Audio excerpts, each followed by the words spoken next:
Hello friends.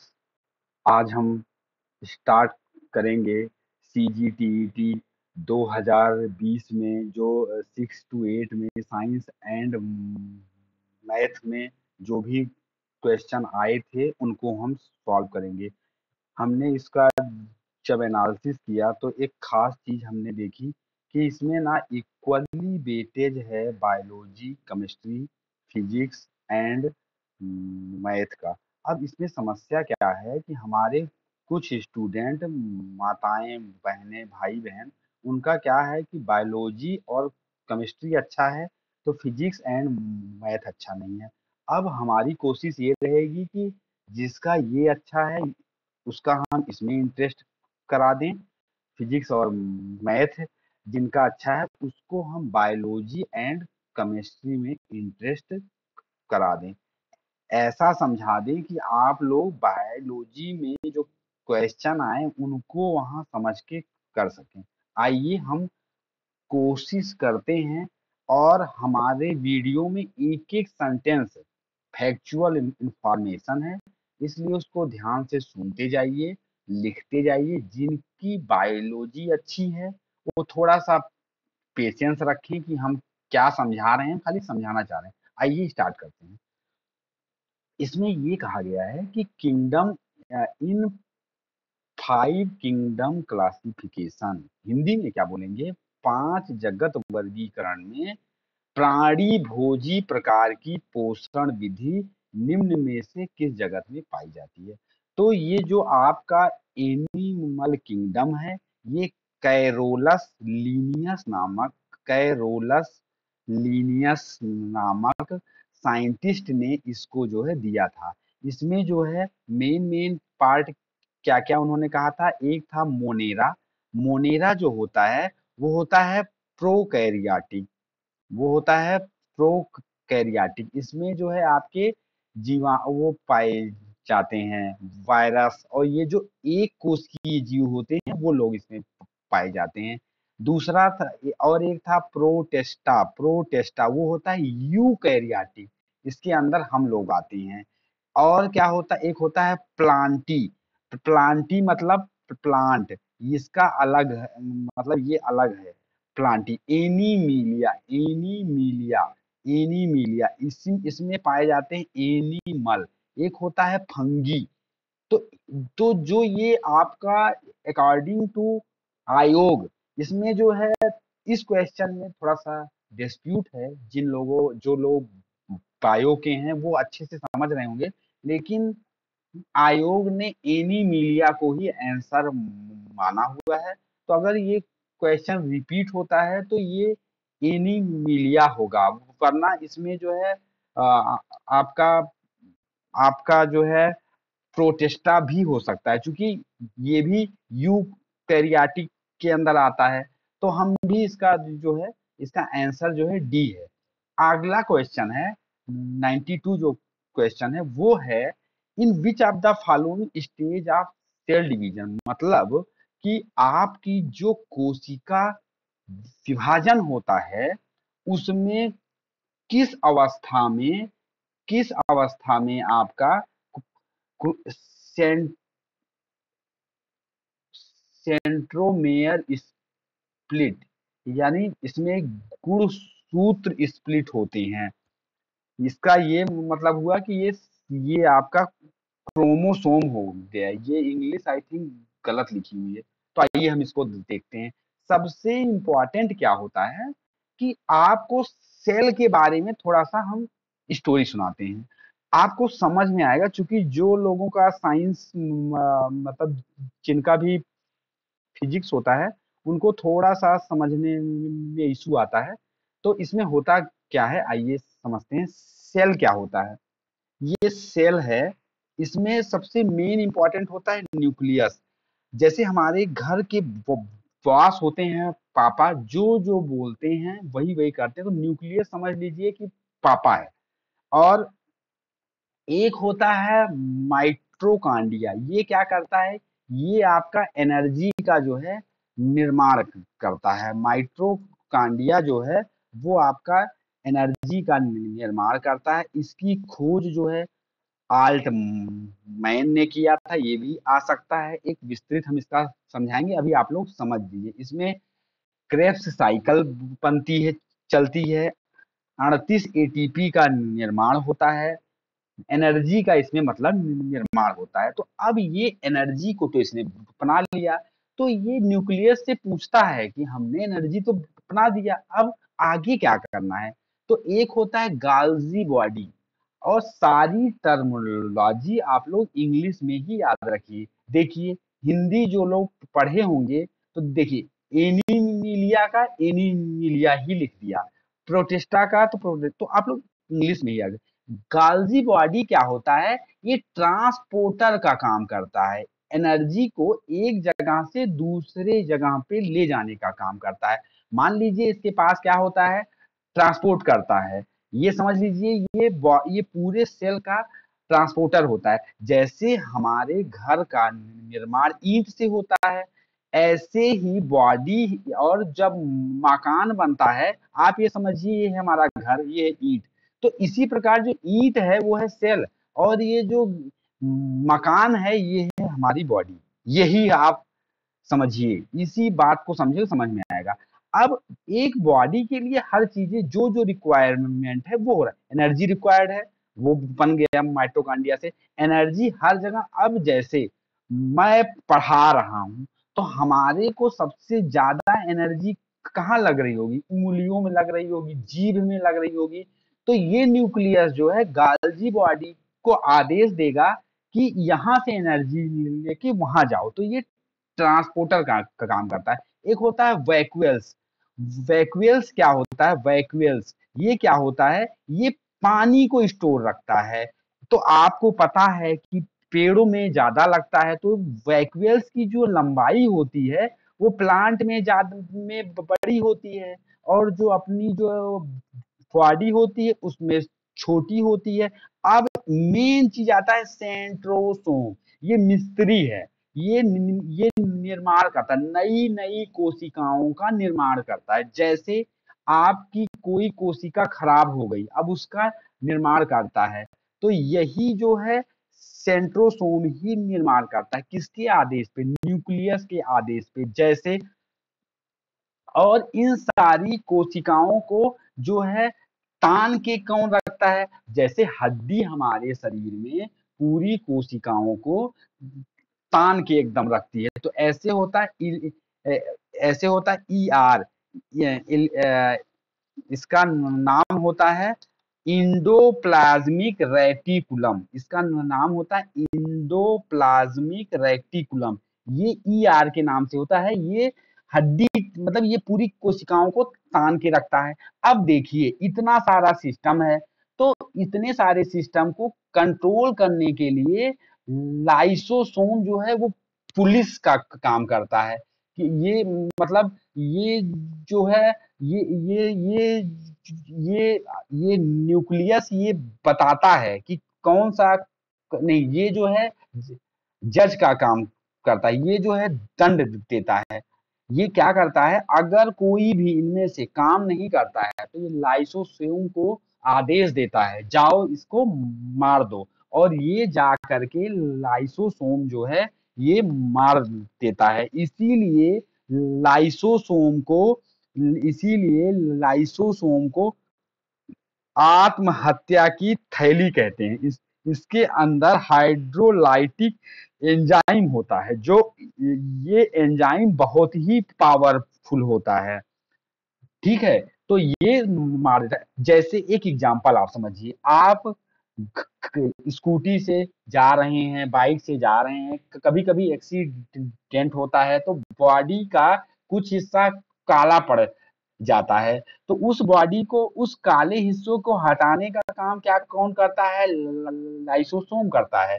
लेकिन उसको फिर नई जो चमड़ी आती है उसका काम सेंट्रोसोम करता है। एक छोटा सा और समझाता हूँ, राइबोसोम ये प्रोटीन का निर्माण करता है, बॉडी को बनाने के लिए प्रोटीन की आवश्यकता होती है, इसीलिए जो है ये बॉडी ये जो है उसका निर्माण करता है।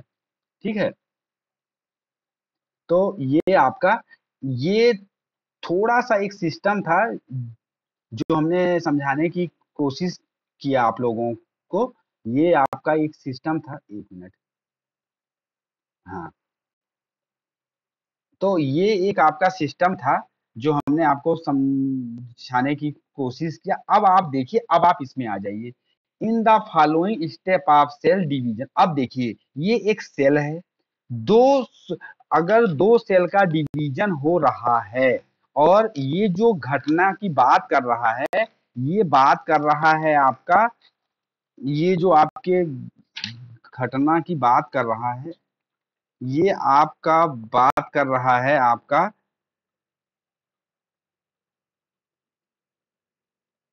ये आपका समसूत्री विभाजन, यानी माइटोसिस का ये जो है चर्चा कर रहा है। अब इसमें क्या होता है, ये थोड़ा सा लंबा होगा, लेकिन आपका जो है ये आपको अच्छा समझ में आ जाएगा। तो आपको थोड़ा सा कंफर्टेबल होंगे आप बायोलॉजी में, इसलिए इसको मैं थोड़ा सा ले रहा हूँ इस चीज को। आप समझिए आप बात को। अब देखिए, इसमें क्या होता है, इसमें 5 फेज होता है। पहला फेज होता है इंटरफेज। दूसरा फेज कोशिका, ये जो निर्माण होता है इसका 5 फेज होता है। इसमें आपका 5 फेज होता है।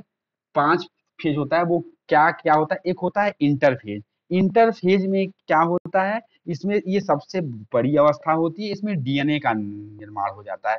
दूसरा फेज क्या होता है आपका, और इसमें क्या होता है, क्रोमोसोम अलग हो जाते हैं। दूसरा फेज के क्या होता है, अब देखिए, अगर लाइसो अगर इसको हम, ये सेल था, इसको अलग करें, अगर लाइसोसोम बीचों में फट गया तो पूरी कोशिका का डेथ हो जाएगा। इसीलिए हम क्या करते हैं, कोशिका को बांटने के लिए एक धागा टाइप का ऐसे बांध देते हैं। इसको बोलते हैं हिंदी में तुर्क धागा, या इंग्लिश में बोलते हैं स्प्लेंडर फाइबर। तो ये इसका इसमें निर्माण होता है। इसी से जो है, इसी से लाइसोसोम को बांध दिया जाता है। और और इसमें क्या होता है, न्यूक्लियस का डिवीजन हो जाता है। थर्ड होता है आपका, इस इसमें ये होता है आपका मेटाफेज।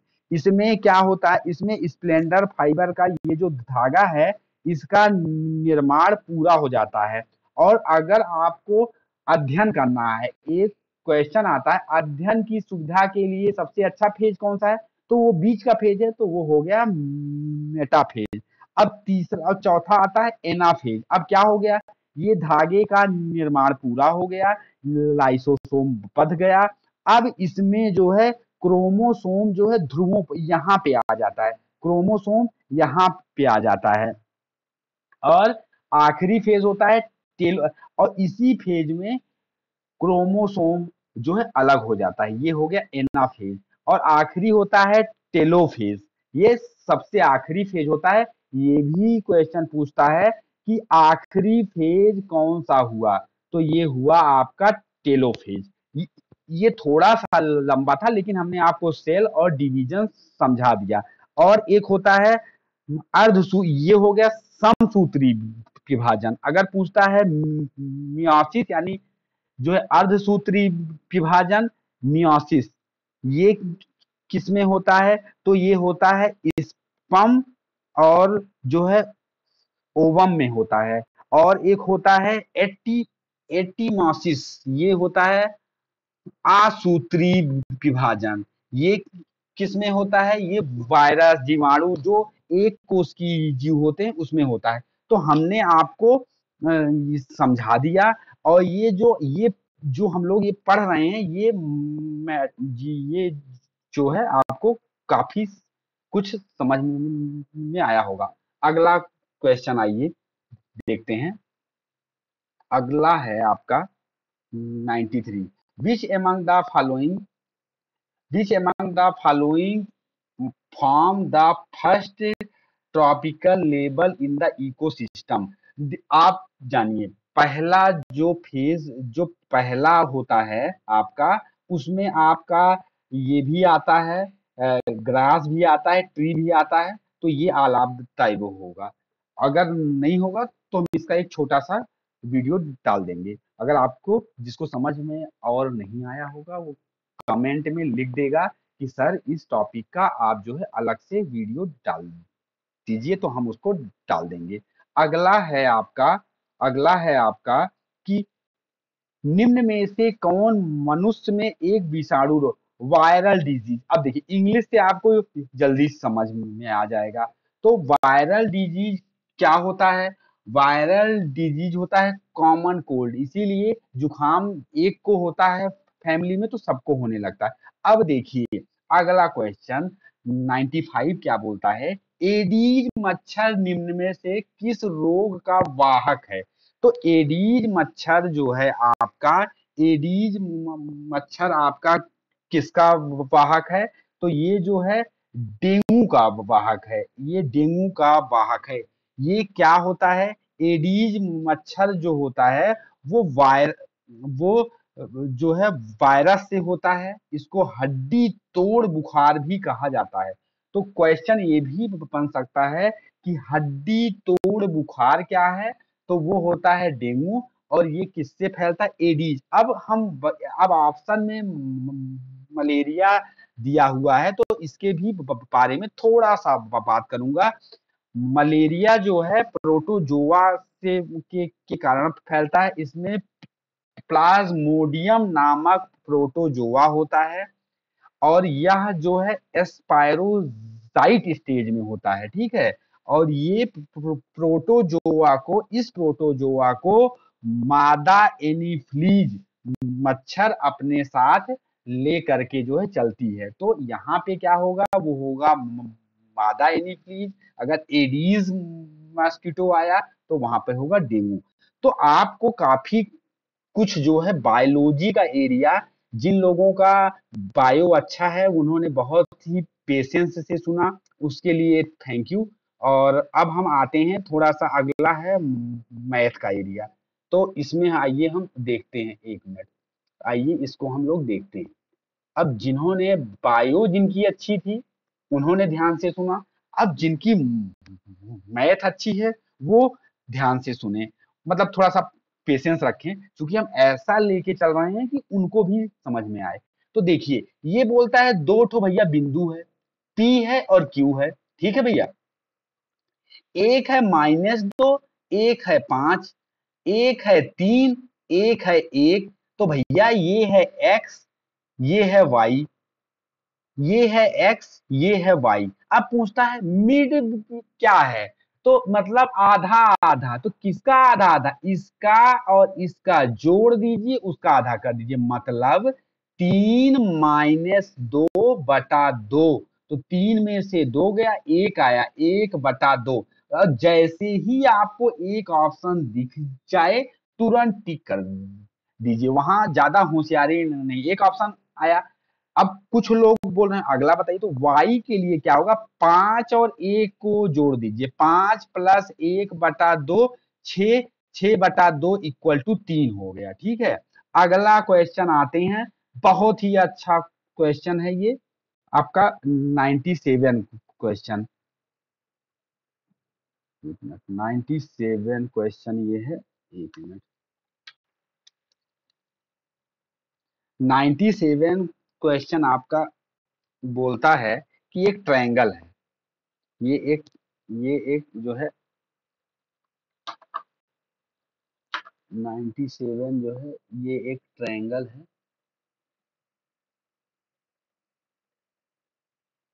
एक मिनट। हाँ, 97 क्वेश्चन में ये बोलता है कि ये एक ट्रायंगल है और इससे इस पे परपेंडिकुलर ये है ए बी सी, ये है ए बी सी। इस पे एक जो है परपेंडि ए बी सी की लंबवत लंबाई बी सी, इन एक ट्रायंगल बीसी जो है कितना लंबा है? ये 8 सेंटीमीटर लंबा है। और एसी ये वाली लंबाई 24 है। और ये जो लंबवत खींचा गया है परपेंडिकुलर, ये 15 है। अब पूछता है अगर हम बी से एक परपेंडिकुलर खींच दें तो इसकी लंबाई क्या होगी? मतलब अगर ये वाली लंबाई ये, तो ये वाली लंबाई क्या होगी आपको इसके लिए एक मैं बताता हूं, जिनका मैथ अच्छा है वो भी सुने, जिनका नहीं देखिए। ये चूंकि ये परपेंडिकुलर है इसका, तो इस त्रिभुज का एरिया हम लिख सकते हैं 1/2, इसको हम मान लेते हैं एल, इसको मान लेते हैं एम। तो 1/2 ये आधार की लंबाई इंटू ये वाली ऊंचाई, तो ए एल ये हो सकता है, इज इक्वल टू, सेम हम ये बात कर सकते हैं कि ए सी 1/2, देखिए त्रिभुज का क्षेत्रफल क्या होता है, बेस इंटू परपेंडिकुलर उसका उसका आधा। तो इस वाले में अगर देखें तो ये इसको अगर आप बेस मान लेंगे AC को, AC is equal to BM, ठीक है। सिमिलरली हम इसको भी मान सकते हैं AB इंटू, अगर यहां से एक खींच दिए तो वो भी हो सकता है। तो मान लीजिए अगर ये भुजा दी हुई है, ये निकालना हुआ तो भी निकाल सकते हैं, इसको बोलते हैं एरिया थ्योरम। तो BC into AL equal to AC into BM।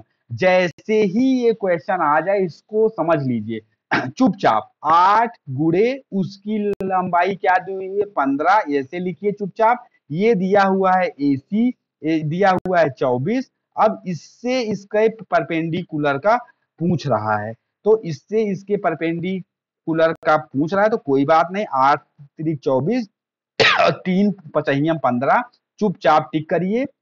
अब आप बताइए कितने सेकंड का ये क्वेश्चन था। तो जिनका बायो अच्छा है वो भी ध्यान से इसको देखें, और जिनका वो अच्छा है वो भी ध्यान से इसको देखें। आइए अगला, एक मिनट।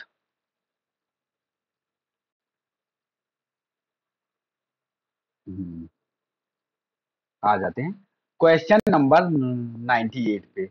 97 हो चुका है, 98 पे आते हैं। ये भी बहुत अच्छा क्वेश्चन है, एक मिनट।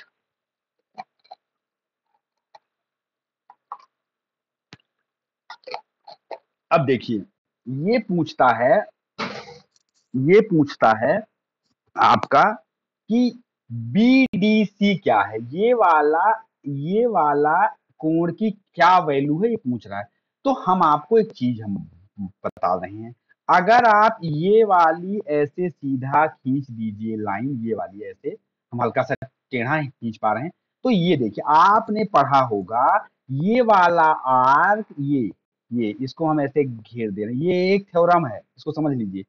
इस वाले आर्क से अगर यहाँ पे जो ट्रायंगल बनता है, सेंटर पे बना हुआ कोण, अगर यही इस सर्कल के कहीं भी बनाता है, ऐसे या ऐसे, इस मतलब पेरीफेरी पे अगर बनाता है, तो इसका आधा होगा, मतलब ये वाला जो एंगल होगा ये 60 हो जाएगा, ठीक है। हमको तो ये निकालना है, अगर हम पूरा निकाल दें तो हमको समझ में आ जाएगा। तो अब आप सोचिए, जो ये वाली पेरीफेरी है ये 180 डिग्री बना रही है। आप बात को इधर आप देखिए, ये वाली जो है, ये वाली पेरीफेरी सेंटर पे जो कोण बना रही 180 बना रही है, तो यही पेरीफेरी अगर यहाँ पे कितना डिग्री बनाएगी, तो 90 डिग्री बनाएगी। ये एक थ्योरम होता है कि अगर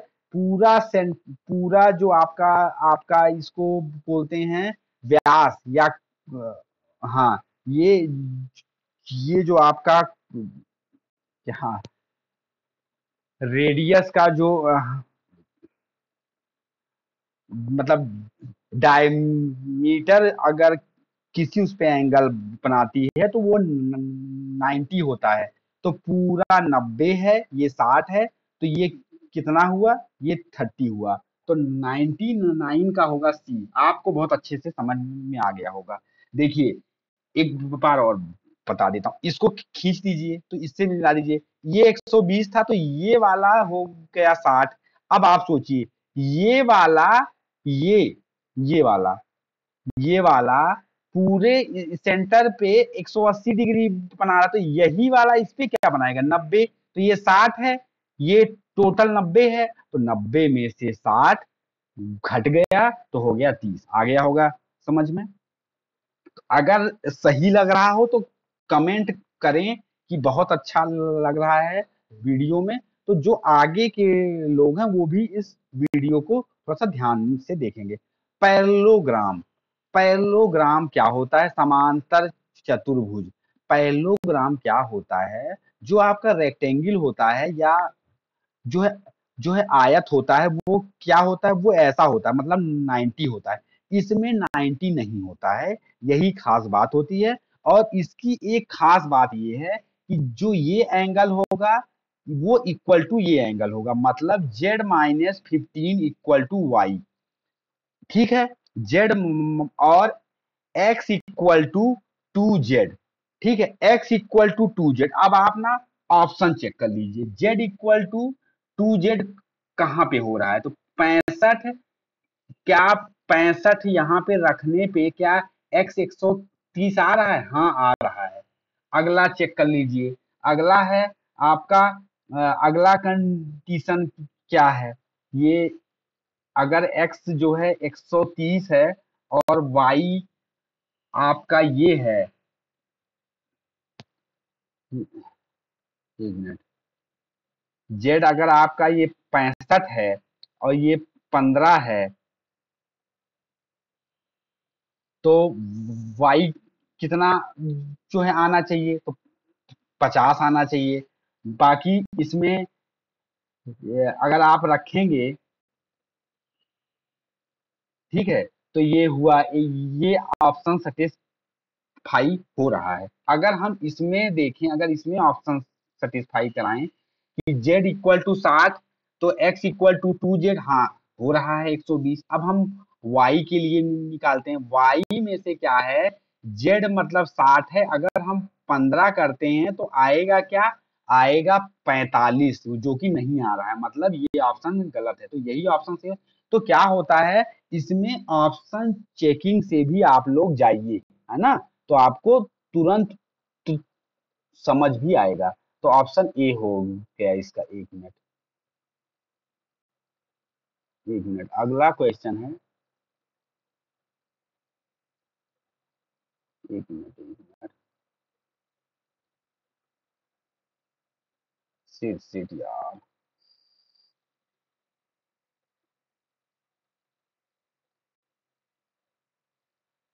हम्म, अगला क्वेश्चन आ जाइए, ठीक है। Two bodies on hot and the other cold are kept in vacuum, ठीक है, केप्ट इन वैक्यूम।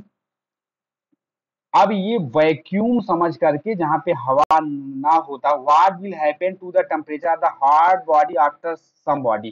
तो हम आपको ये बताना चाहेंगे कि जो रेडिएशन जो होता है, रेडिएशन के कारण जो हीट लॉस होता है वो वैक्यूम में भी होता है। तो इसका यही ये फैक्ट है, तो यही होगा डिक्रीज ड्यू टू रेडिएशन। 101, 101 का सी हो जाएगा। ठीक है, अब क्या है, क्वेश्चन है आपका,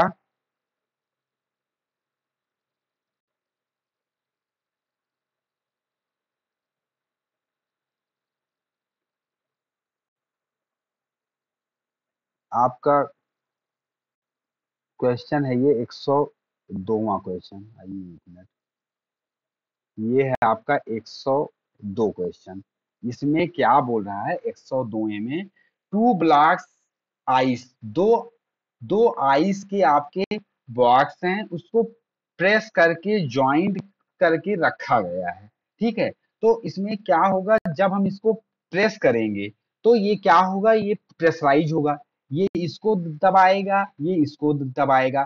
तो जब प्रेशर बढ़ता है तो क्या होता है, जो उसका जो मेल्टिंग पॉइंट होता है वो डिक्रीज होता है।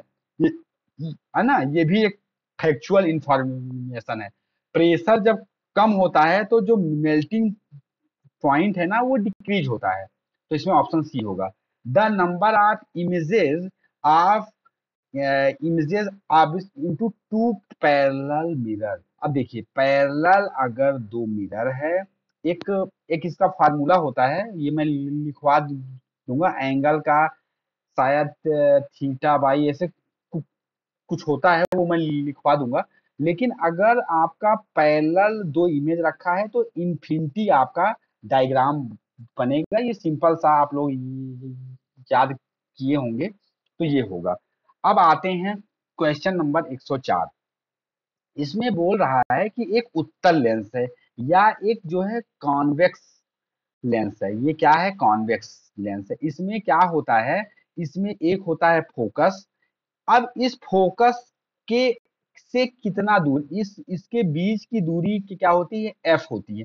अब क्या बोल रहा है कि जो आपका एक पीस रखा हुआ है वो फोकस के f/2 पे है, मतलब ये फोकस के अंदर ही है। तो देखिए, बहुत बड़ा एक फैक्ट बनता है कि अगर कोई भी चीज फोकस के अंदर है, तो अब आप देखिए, तो अगर आप ये फोकस के अंदर है, तो अगर आप यहां से एक पैरेलल किरण को ले जाएंगे, तो ये प्रिज्म क्या होता है, ये देखिए, ये है आपका, तो ये अपनी जो बड़ी भुजा है उसकी ओर मुड़ता है, तो ये इसको बोलेगा तुम भाई साहब इधर चलो, ठीक है।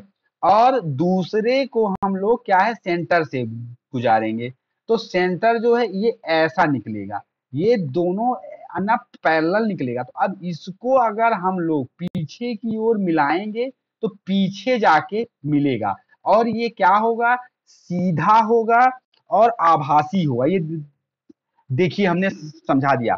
बाकी कोई भी अगर फोकस पे है तो फोकस पे ही बनेगा, इससे दूर बनेगा। तो इस केस में यही एक केस है कि अगर ऑब्जेक्ट फोकस के अंदर रखा हुआ है तो क्या बनेगा, सीधा बनेगा और वर्चुअल मतलब आभासी बनेगा, रियल नहीं बनेगा। तो और उसकी डिस्टेंस क्या होगी, 2f, वो मतलब वो उससे निकालते हैं फार्मूले से। तो यही दिख रहा है पूरे ऑप्शन में, आभासी और सीधा, वर्चुअल और इरेक्ट, इसी ऑप्शन में है, तो इसी को टिक कर दीजिए। बाकी सब में उल्टा, और जो है बाकी सारे केस में उल्टा और रियल बनता है। तो ये एक फैक्ट आप, फैक्चुअल था, वो आप याद रखिए। क्वेश्चन नंबर 105वां, ये क्या है, व्हेन लाइट पासेस, अगर कोई लाइट एक माध्यम से दूसरे माध्यम में गुजरता है तो वह भौतिक राशि जो परिवर्तित नहीं होती है। भैया आपको सीधी पता है, फ्रीक्वेंसी चेंज नहीं होगी, ठीक है, बाकी वेलोसिटी भी चेंज हो जाएगी, वेवलेंथ भी चेंज हो जाएगा, रिफ्रैक्टिव इंडेक्स भी चेंज हो जाएगा। तो क्या होगा, फ्रीक्वेंसी चेंज नहीं होगी, ठीक है।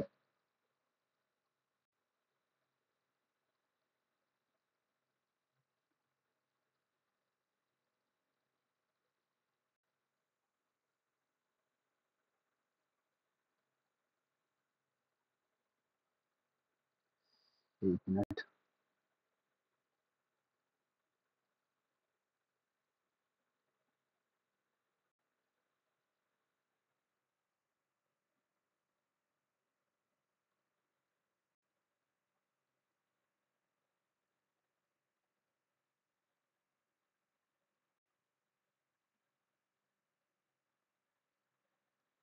एक मिनट। अगला क्वेश्चन है, आइए अगले क्वेश्चन पे आज आज जाते हैं। ये क्वेश्चन है आपका डीआई से है। तो डीआई का क्वेश्चन है आपका, इसमें क्या बोल रहा है, डीआई में आपका, डीआई का क्वेश्चन है, ये आपका बोल रहा है कि एक पाई चार्ट है, ये एक पाई चार्ट है, और इसमें ये बोल रहा है इस क्वेश्चन में, एक मिनट मैं सॉल्व करता हूँ आपको। ये ना निम्नलिखित पाई चार्ट में एक पुस्तक प्रकाशित करने के खर्चे के प्रतिशत, मतलब जो एक पुस्तक के खर्चे का विवरण दिया हुआ है, इसका विभिन्न प्रकार का खर्चा होता है, जैसे बाइंडिंग का 20%, कॉस्ट का ये। तो ये क्या पूछ रहा है उसको हम लोग देखते हैं थोड़ा। अरे, ये समस्या बहुत आ रही है आज। हम्म। तो ये वाला जो है आपका,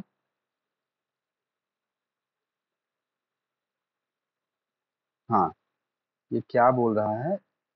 ये बोल रहा है, if a certain quantity of books the publisher has to pay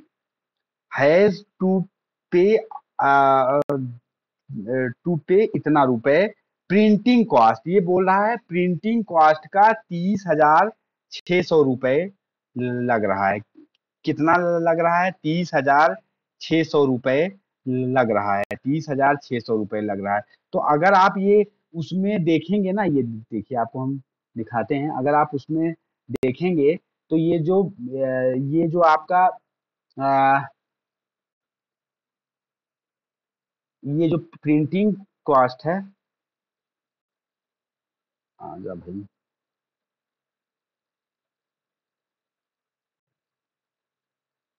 ये जो प्रिंटिंग कॉस्ट है इसके हिसाब से एक मिनट, इसके हिसाब से एक मिनट, यहाँ पे आ जाएगा तो आपको समझ में आ जाएगा। हाँ हाँ, इतना देखिए, प्रिंटिंग कॉस्ट इसके हिसाब से क्या दिया हुआ है? 20 दिया हुआ है। तो 20 इज इक्वल टू 30,600, आप ऐसा समझिए। और पूछ क्या रहा है? रॉयल्टी का क्या होगा? रॉयल्टी का क्या दिया हुआ? 15%। तो अब सिंपल सा सा लग जाएगा कि 20 अगर 30,600 है तो एक कितना होगा? एक होगा 30,600 बटा 20, ठीक है? तो ये आएगा 1530।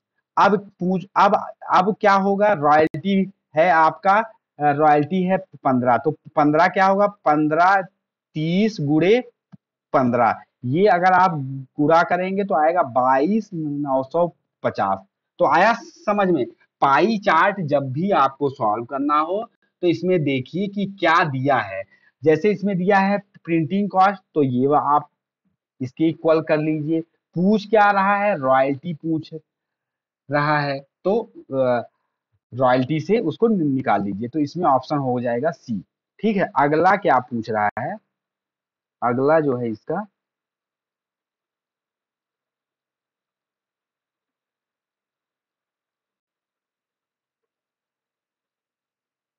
एक मिनट, अगला क्या पूछ रहा है? अगला, what is the centre angle of the sector correspond to expense, मतलब रॉयल्टी में जो है जो हो रहा है वो सेंटर पे कितना एंगल बना रहा है? ये बहुत अच्छा क्वेश्चन है, इसको आइए हम बताते हैं। तो आप ये समझिए कि अगर इसका पूरा ये है, ठीक है, पूरा, तो ये 100% शो हो रहा है। अगर आप सारे परसेंटेज को जोड़ेंगे तो 100% होगा। तो 100% डिग्री कितना बना रहा है? तो ये होता है 360 डिग्री। तो ये हो गया 360 डिग्री। तो 1% कितना बनाएगा? 360 बटा 100। और ये जो आपका रॉयल्टी था वो था 15 डिग्री शो हो रहा है। तो इसी हिसाब से आप निकाल लीजिए, 5 दूनी 10, 5 तिहाई 15, ये हो जाएगा 54 डिग्री। तो 54 डिग्री इसका आंसर हो गया, ऑप्शन ए। ठीक है, तो ऐसे ही निकालते हैं। अगला क्या पूछ रहा है? 108वां, पुस्तक की कीमत, पुस्तक की कीमत, पुस्तक की जो कीमत है वो 20% ऊपर चिन्हित की गई है पुस्तक के अंकित मूल्य से। इसका ये मतलब है कि अगर इसका जो आपका सीपी है वो मार्क प्राइस से, इसका जो मार्क प्राइस है वो कॉस्ट प्राइस से 20% अधिक है, तो 20% को लिख सकते हैं 1/5। इसका ये मतलब होता है कि 5 का 20% एक होगा। मतलब अगर 5 हमारा सीपी है और 20% अधिक है तो एक जोड़ देंगे। ये सॉल्व करने का एक बहुत अच्छा तरीका होता है। जैसे ही आपको दिखे परसेंटेज, उसको फ्रैक्शन में कन्वर्ट कर दीजिए। तो 20 इक्वल टू 1/5 हो गया। अब 1 बटा, मतलब इसका ये मतलब होगा 5 का 20% एक हुआ। तो अब 20% अधिक है इसकी मार्क प्राइस, तो एक जोड़ देंगे तो 6 हो गया, ये हो गया मार्क प्राइस। अब ये मार्क प्राइस बोल रहा है ये 180 के बराबर है। तो एक यूनिट किसके बराबर होगा? एक यूनिट होगा 30 के बराबर। तो सीपी क्या होगा? सीपी 5 यूनिट है तो 5 गुणे 30 इक्वल टू 150। तो आ गया आंसर। नहीं नहीं, 150 आ गया। अब क्या लिखा है कि cost of paper used in a single copy. तो सिंगल कॉपी में कितना यूज हो रहा है? तो सिंगल कॉपी में इसको जो है आपका 1/4 से इसको डिवाइड कर देंगे तो आपका ये हो जाएगा 37.5। ठीक है, क्योंकि इसमें आप ये देखिए, एक मिनट।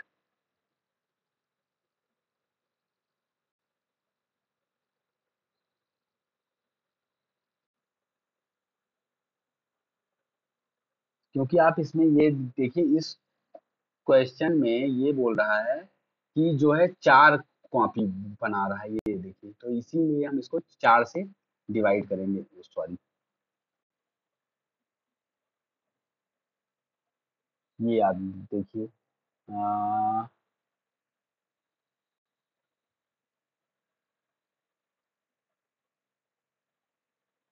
ठीक है,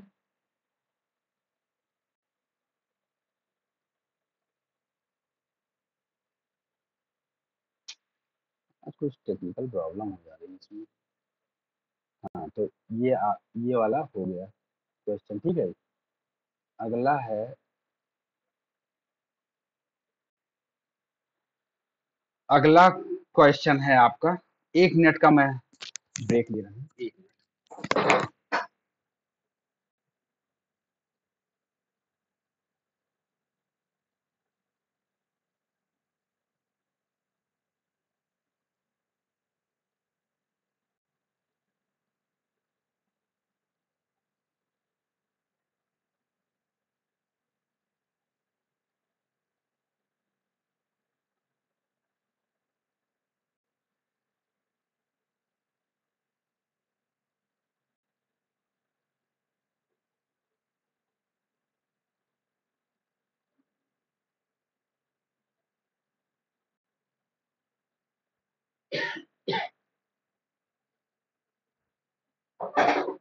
ये सब थोड़ा सा, hello, thank you for patience. ये क्या है कि ये भी अगला जो है आपका डीआई का ही क्वेश्चन है। इसमें पूछता है the following bar chart shows the trend of FDI into India overall. अब देखिए, what was the ratio of investment in 1997 over the investment of 1992। तो इसको कैसे आप सॉल्व करेंगे? तो 1997 में कितना था? 31-36 था। 92 में 5/7 है, तो 31.36/5.7। इससे आप भाग करेंगे तो आपका आएगा 5.5। ठीक है, तो ये होगी कैंसर। विच ईयर दर्शाए गए अवधि के लिए भारत में एफडीआई में सबसे ज्यादा वृद्धि किस वर्ष हुई? तो ये आप देखिए कि सबसे ज्यादा वृद्धि जो है किस वर्ष हुई।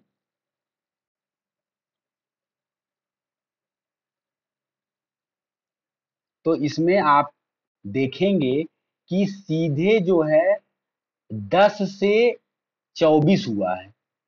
देखिए आप बात को, तो यानी 14 का वृद्धि हुआ। इसमें देखेंगे तो 24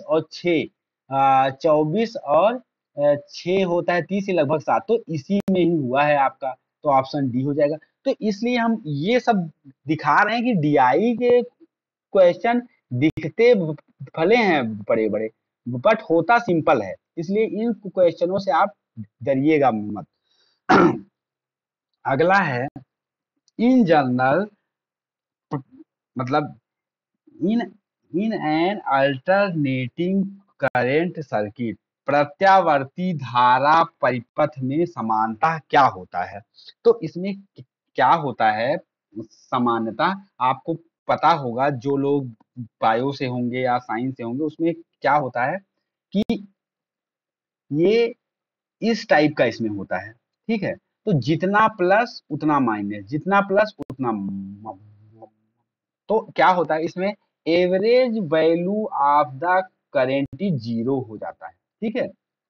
आगे समझ में ये है, which of the following is unique property of the ledger. अब आप देखिए क्या होता है, लेजर लाइट ही क्यों मारी जाती है। आपने देखा है कि अगर दूर से किसी को करना होता तो क्यों, इसमें ना कोहेरेंस होता है, ये मतलब एक एकदम सीधी उसमें चलती है लाइन में, तो इसका ये हो जाएगा। अगला है the brain of any computer is, ये तो सबको पता होगा कि सीपीयू होता है, ठीक है। Option C, the process of transforming file from a computer on the internet to, अब देखिए आप किसी से गूगल खोले, कोई फाइल लिए, उसको आप क्या करते हैं, अपने कंप्यूटर पे पाने के लिए आप इसको डाउनलोड कर लेते हैं, ठीक है। तो ये हुआ आपका ये, एक मिनट।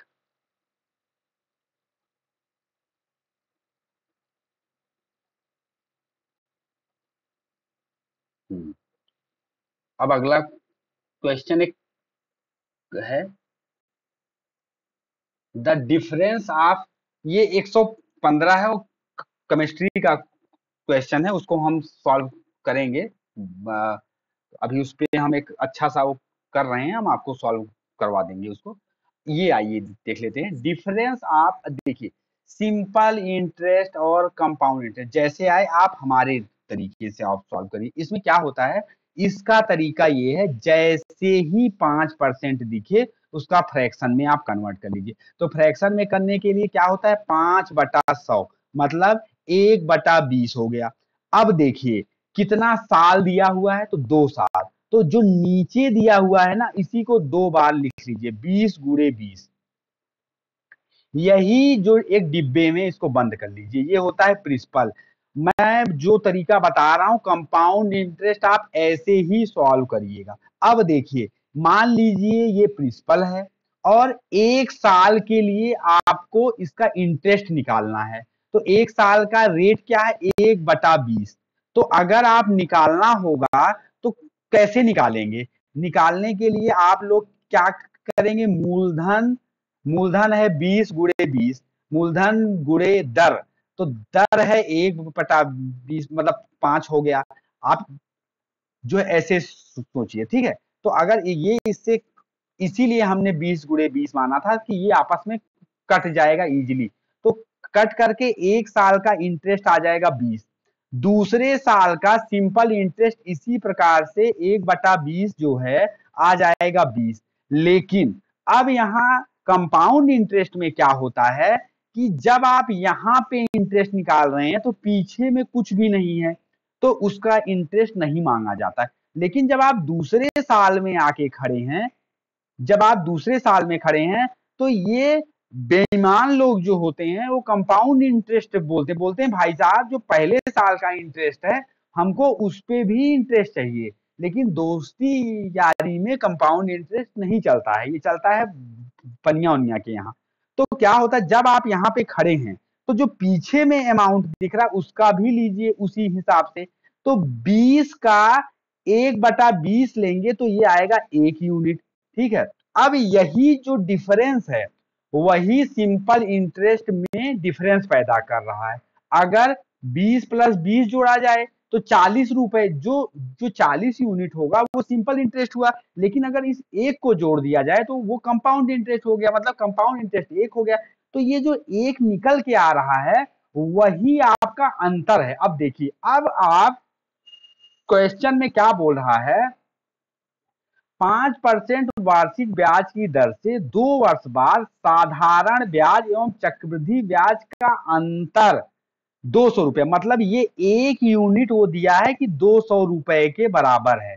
अब पूछता है मूलधन कितना है, तो हमने मूलधन जो माना है वो 400 माना है, और इसके हिसाब से 1 यूनिट इक्वल टू 200, तो 400 यूनिट इक्वल टू क्या हो जाएगा, इसको गुणा कर दीजिए 200 से, 8 हो गया, तो 8 1 2 और 4 0। अब आप बताइए आ गया। ये आसान तरीका है या नहीं है, कमेंट में आप इसको छाप दीजिएगा। अगला क्वेश्चन है 117। 117 क्या बोलता है, 117 क्वेश्चन, उस वस्तु को क्रय मूल्य क्या होगा जिसे 5% लाभ पर, जैसे ही 5% दिखे फ्रैक्शन में कन्वर्ट कर लीजिए, तुरंत चुपचाप कुछ मत करिए, पहले फ्रैक्शन में कन्वर्ट कर लीजिए। तो 5/100 इक्वल टू 1/20। इसका ये मतलब होता है 20 का 5% 1 होगा, इसका यही मतलब होता है। तो 20 का 5% जो है क्या बोल रहा है, 5% का लाभ हो रहा है, मतलब 20 का 5% 1 है, मतलब 1 यूनिट का लाभ हो रहा है, तो ये हो जाएगा 21। मतलब अगर ये कॉस्ट प्राइस है तो ये सेलिंग प्राइस हो जाएगा। इसी प्रकार ये भाई साहब बोलता है तथा 5% हानि पर बेचे जाने पर, अब हानि कर रहा है तो एक घट जाएगा, तो ये 19 हो जाएगा। तो अब देखिए अब क्या बोलता है, अब ये कॉस्ट प्राइस हो गया, ये सेलिंग प्राइस हो गया, अब दोनों के विक्रय मूल्य का अंतर, तो हमारे हिसाब से अंतर कितना हुआ, 21 में से 19 2 यूनिट, लेकिन सवाल के हिसाब से क्या हुआ 60 रुपए, तो 2 यूनिट बराबर 60 रुपए, तो 1 यूनिट बराबर 30 रुपए। क्या पूछ रहा है, तो क्या पूछ रहा है, what will be the cost price, मतलब क्रय मूल्य, तो क्रय मूल्य आपने 20 माना है तो गुणे 20 कर दीजिए। तो अगर 1 यूनिट 30 है तो 20 यूनिट क्या होगा, 30 गुणे 20, तो हो जाएगा 600। आ गया, इतना आसान आसान बता रहे हैं, तो आप लोग इस चीज को समझिए, ठीक है, इस चीज को आप लोग थोड़ा सा समझिए कि कैसे करना है। अब आज के हिसाब से हम जो है इतना ही रखते हैं। ये वीडियो स्पेशली उन लोगों के लिए है जिनका मतलब दोनों को बैलेंस करना है। तो आप लोगों से हमारा निवेदन है कि आपके जो भी दोस्त लोग हैं, जो भी फ्रेंड हैं, जो भी सर्कल हैं, जो भी हमारे जो भी हमारी माताएं बहनें हैं, ये स्पेशली उनके लिए वीडियो है।